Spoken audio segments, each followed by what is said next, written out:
Chargers, once famous choker, now turned into a real contender. And what a good feeling this is. They went 3-0 for the first time in 23 years. This is not a fluke. This is pure hard work and teamwork. But right before they were enjoying their victory, they've got really bad news. Najee Harris out for the season. And look, this is not just a player injury, because what I'm going to tell you is more worrying than the injury itself. Stay with me. What's up, Chargers fans? Welcome to the NFL Playbook Chargers. If you're new here, don't forget to hit that subscribe button.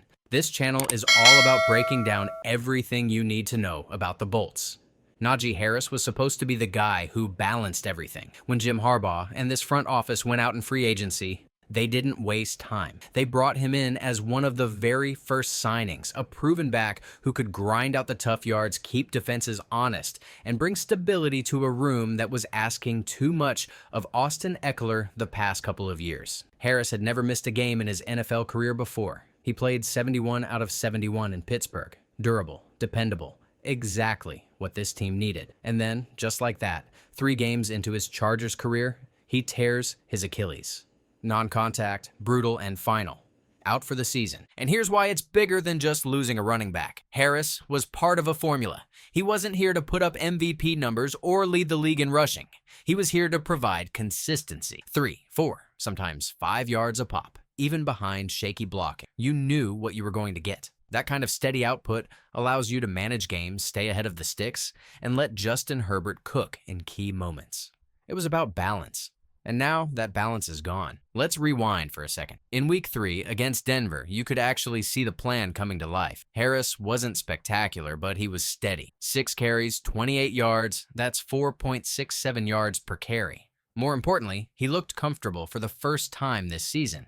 He was starting to find rhythm, running behind his pads, showing patience, and complimenting Omarion Hampton in what was supposed to become a two-headed monster. You had thunder and lightning. You had reliability and explosiveness. That was the vision. And then it ended in a snap. Harris goes down, clutching his Achilles. You could see it on the players' faces immediately. They knew.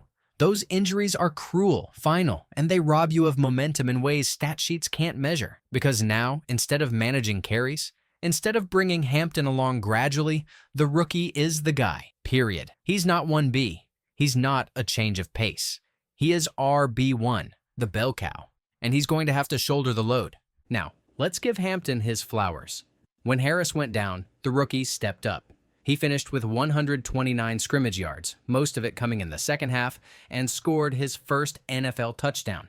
He ran with power. He caught 6 balls out of the backfield for 59 yards, and he looked like the playmaker the Chargers drafted him to be. He was explosive, he was tough, and he looked like he belonged. You couldn't ask for more out of a first year thrown back into the fire. But here's the thing. It's one thing to do it in a single half. It's another to do it for 14 straight games, because that's what's ahead. Hampton is talented.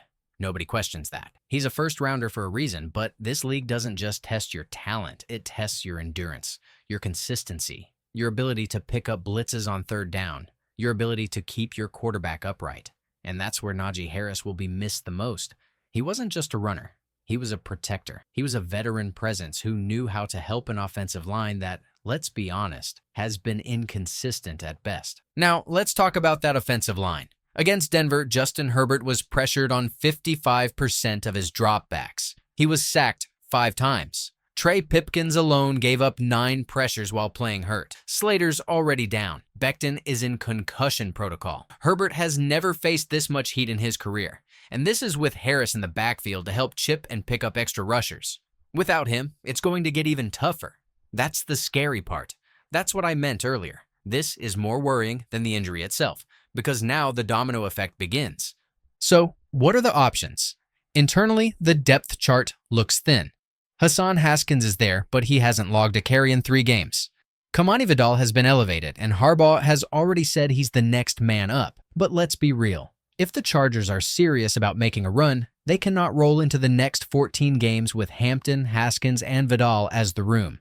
They need another body. They need a veteran. Someone who can give you 5-6 carries a game, protect Herbert on third downs, and take just enough off Hampton's plate to keep him fresh through December. There are names out there. Khalil Herbert, who's averaged 4.8 yards per carry in his career. Zach Moss, steady, 16 career touchdowns, 4.2 yards per carry. Nyheim Miller-Hines, who was actually here in preseason. Even Gus Edwards, though I know fans have mixed feelings about that one. And Raheem Sanders, probably. Management will miss him more than ever. So, the point is, you can't just cross your fingers and hope Hampton never hits the rookie wall, because he will. Every rookie does. It's about building a room that can sustain him, protect Herbert, and keep this offense balanced. And now, moving to the next contender, the New York Giants, a team in chaos. They just made a bold move that could backfire badly, handing the keys to rookie Jaxson Dart. This is a kid with talent, no question, but the Giants' offensive line is a disaster. They're banged up. They've been a turnstile for weeks, and now you're asking a rookie in his first start to go against Jesse Minter's defense? That's a nightmare waiting to happen. Even veterans have struggled against this Chargers unit. Now you're putting Dart out there with Derwin disguising blitzes, with Tuli Tuipulotu coming off the edge, with linebackers who fly to the football. That's baptism by fire. And I'll be honest, I feel bad for the kid, because this could be ugly. The Giants are hoping for a spark. What they might get is a lesson in humility. But don't underestimate the environment. This game is in New York. Giants fans are paying up. Tickets are over $120, more expensive than even the Eagles matchup. They're desperate for something to cheer for. That crowd will be loud. And the Chargers, traveling cross-country, will have to bring their A game, because in the NFL, nothing is guaranteed. Still, let's be clear. The Chargers are the better team.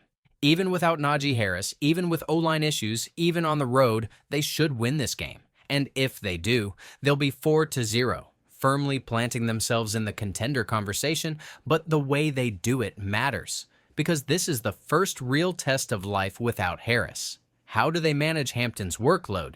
Do they get contributions from Vidal or Haskins? Does the front office make a move before the trade deadline? These are the questions that will determine whether this season is just a hot start or the start of something real. So yes, losing Najee Harris is devastating. It robs them of a veteran, a stabilizer, a protector. But it also hands the keys to Hampton earlier than expected. It forces the front office to be aggressive, to go find reinforcements. It puts the spotlight on Herbert to keep elevating, on the defense to keep dominating. And if they can navigate this storm, if they can stack wins while short-handed, then maybe, just maybe, we'll look back at Harris's injury not as the moment the season ended, but as the moment the Chargers proved they were truly built to contend. Because the road only gets harder from here. The AFC isn't going to hand you anything. Buffalo, Philly, Baltimore, Miami, those are the names you're chasing. To hang with them, you need depth, you need health, you need poise. And now you need to show that losing a big piece doesn't derail the whole operation.